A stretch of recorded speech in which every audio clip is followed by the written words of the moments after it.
معروف anchor person جناب اقرار الحسن صاحب ہمارے ساتھ موجود ہیں. سر بہت شکریہ شاہ صاحب آپ کے وقت کا. شاہ صاحب یہ خبر آج آپ نے بریک کی, حالانکہ یہ خبر تو بہت پہلے کہ اس وقت اٹس میکنگ راؤنڈز, بٹ جو اس کا ایک نیا پہلو ہے کہ اس میں سیاسی شخصیات کی موجودگی کا انکشاف آج آپ نے کیا.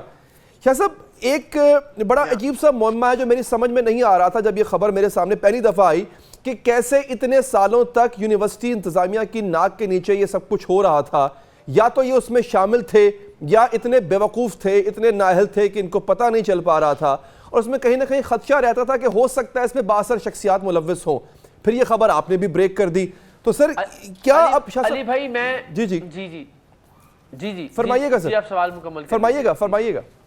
میں یہ عرض کر رہا تھا کہ دیکھیے یہ معاملہ تو یہ بڑا سیدھا سا معاملہ ہے. آپ کو اندازہ اس بات سے ہوگا کہ ہم نے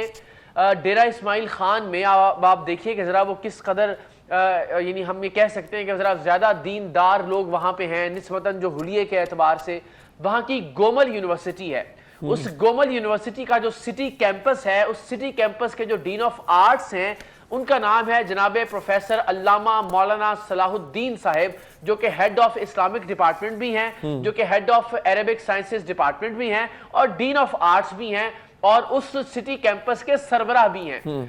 وہ ایک وہاں کی جامعہ کے, ایک وہاں کے مدرسے کے محتمم بھی ہیں. ان کا تعلق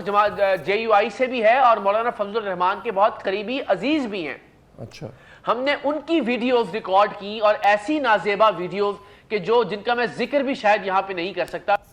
نمبر بڑھانے کے لیے کہ کس طرح سے وہ اپنے دفتر میں ان بچیوں کا استحصال کیا کرتے تھے. تو آپ اندازہ یہ کیجئے کہ اگر ان جیسی دیندار شخصیت بھی اس معاملے میں آ کے بے بس ہو جاتی ہے, تو یہ پھر آپ سوچ لیجئے کہ جس طرح سے وہ میجر ریٹائرڈ اعجاز نے بتایا کہ ہر ڈپارٹمنٹ کے اندر ڈپارٹمنٹ کا سربراہ تو شامل تھا ہی, لیکن ہر ڈپارٹمنٹ میں جو میل ممبران ہیں 10 سے 15 ممبران اس ریکٹ کا, اس مافیا کا, اس گینگ کا حصہ تھے. تو جب اتنے سارے لوگ ایک نیٹ ورک میں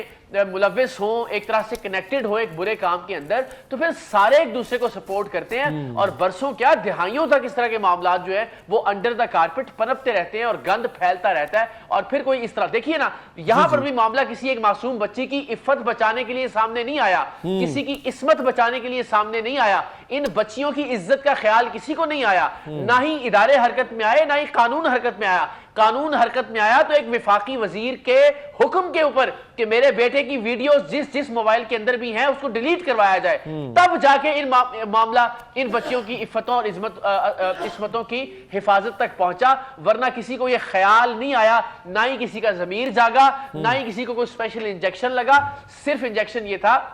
کہ جناب ایک بڑی سیاسی شخصیت کے بیٹے کی عزت پر حرف آ رہا تھا, تو اس لیے باقی بچیوں کی عزتیں بھی اب مستقبل میں بچ گئیں. ورنہ یہ سلسلہ صرف اسلامیہ یونیورسٹی بہاولپور میں نہیں شاہ صاحب, ہر جگہ چل رہا ہے, اور شاید چلتا رہے گا جب تک کوئی بڑی شخصیت یا ان کا بیٹا یا بیٹی اس کے